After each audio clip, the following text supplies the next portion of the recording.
To count or not to count? That is the question. I'm Dr. Trish Leigh. Let me tell you if it's a good idea to count days that you've left pornography or masturbation behind, or if there might be a better way to do it for you in particular. Okay, so first of all, we're going to talk about what are your options to keep track of your sobriety or your NoFap streaks. What are your options? That's number one. Number two, I'm going to tell you the option that I think serves people best. Okay, so let's talk about what are your options. Most people count the days. So when you're counting days, it definitely keeps you on track because it builds streaks. And we know that that's a way of gamifying your achievement, which I'm down for if that feels good to you. If counting days motivates you and it makes you feel good and it's giving you dopamine and serotonin and you're feeling on track, keep counting.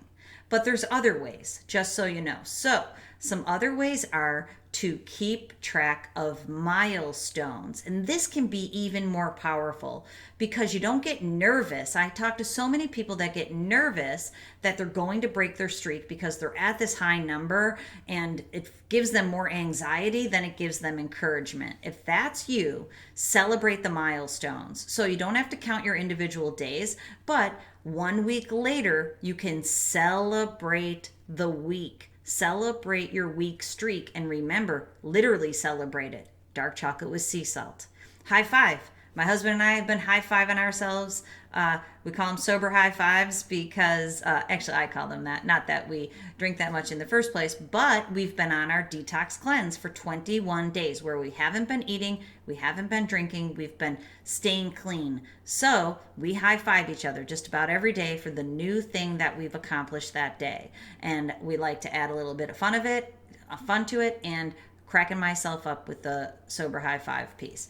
But you get the point. We're celebrating our streaks. We're celebrating our week of accomplishment. But I will tell you, we're doing it with our two pairs of besties, two couples. And for a while, my friend was sending out texts every day. Check, roll call, and it was fun. But then that stopped because it's hard to keeping track every day. But for the first week, we were doing a roll call. We got together on the Friday of the first week and we had salmon because the first week didn't include protein.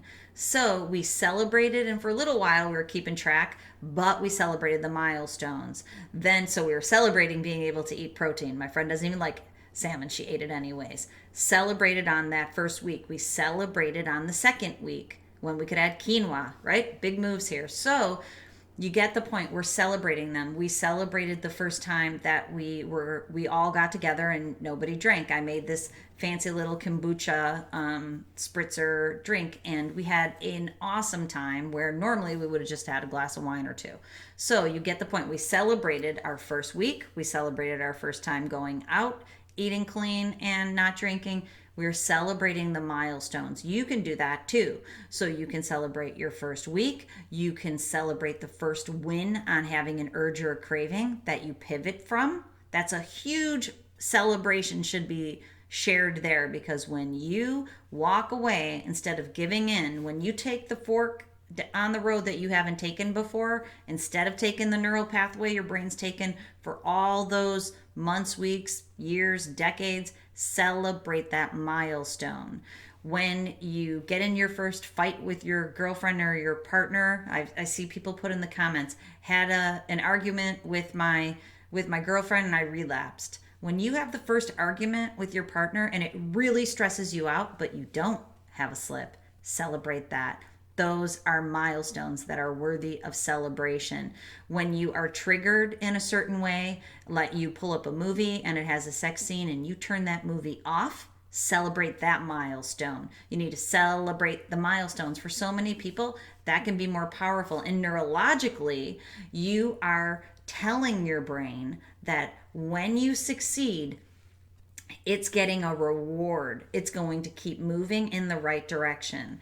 So the brain tip is, if counting feels good to you, keep counting.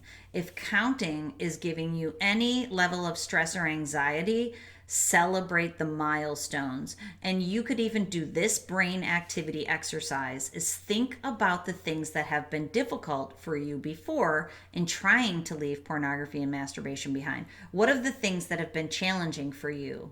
Then those are going to be some of the milestones that you celebrate when you succeed.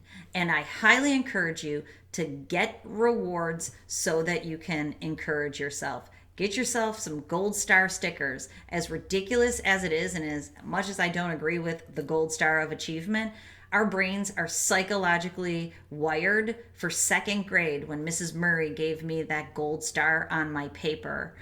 Second grade is when I was trying to change my name from Trish to Patty. It did not stick. We're probably glad it didn't. Okay. Go out there and get it. Celebrate the days if it is exciting for you every single day. Give yourself a high five. Celebrate the milestones if that feels better to you.